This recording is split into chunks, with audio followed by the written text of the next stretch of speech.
What up, peeps? Tony Baker here, back with another movie review. This time I'm reviewing The Invisible Man. Okay, now The Invisible Man is not new to movie theaters. I think it hit the streets for the first time in like the 30s. Universal Pictures put out The Invisible Man. I've never seen it. But then, throughout the years, they always got like an Invisible Man type movie. Memoirs of the Invisible Man with Chevy Chase and Daryl Hannah came out. Hollow Man with Kevin Bacon came out in, I want to say, early 2000s. And The Invisible Man was featured in League of Extraordinary Gentlemen. And that movie's a guilty pleasure for me. League of Extraordinary Gentlemen. I know it had major flaws, but I thought it was a good time.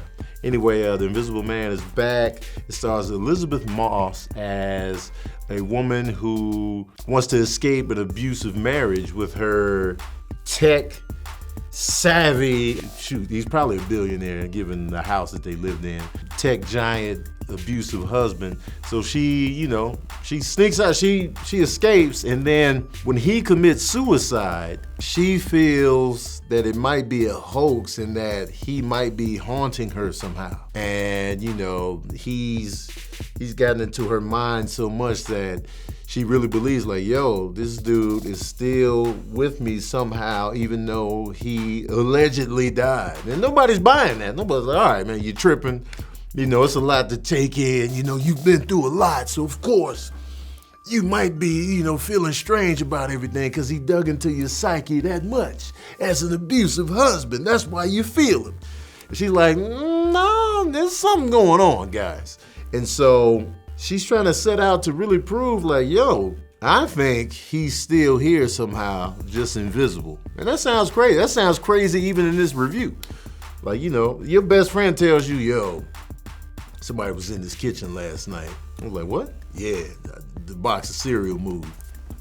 Like, no, it didn't. The Fruity Pebbles, I put it on the counter. It was on top of the refrigerator. What? Trust me. All right, man, whatever. You're not going to believe anybody.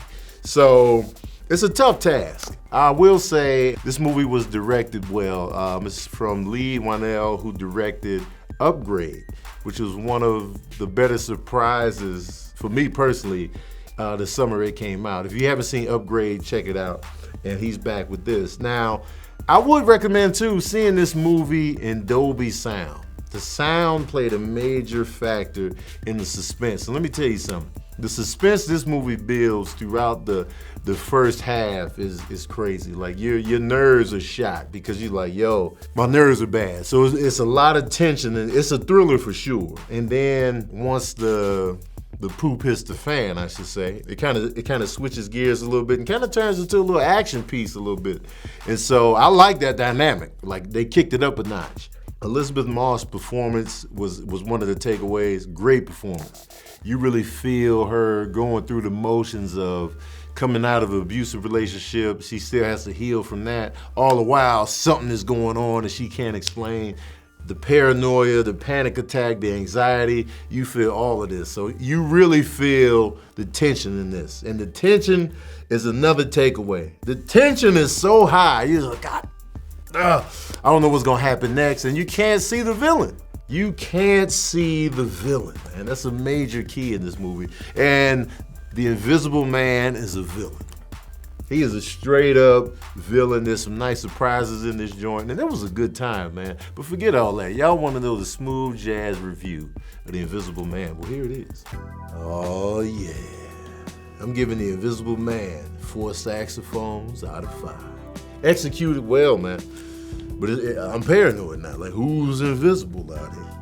And if I dealt with an invisible person stalking me, would y'all believe me? Would y'all believe me? Because he could be right here. He could be right here when I turned around, just breathing on my neck. Side note, if the Invisible Man had bad breath, could you smell it? Would that be a giveaway? I smell your breath out here. I know you're in here.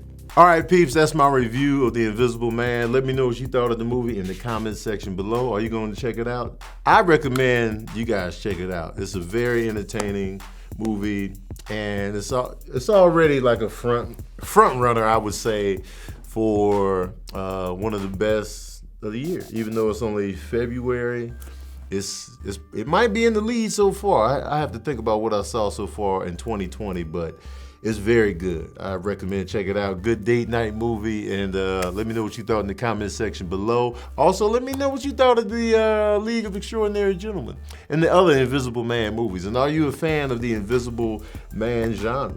And also this, would you want to have the power of invisibility?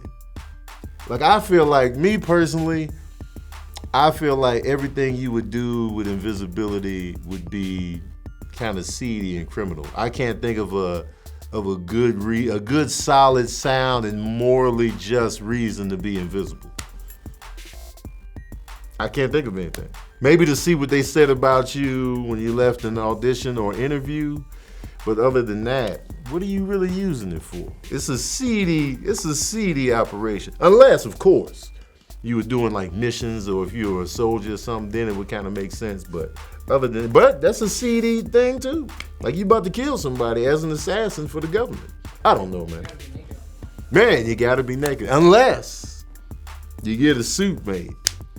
And then, anyway, that's neither here nor there. Let me know how you feel about invisibility, man. Don't forget to like, share, and subscribe. And as usual, we out here.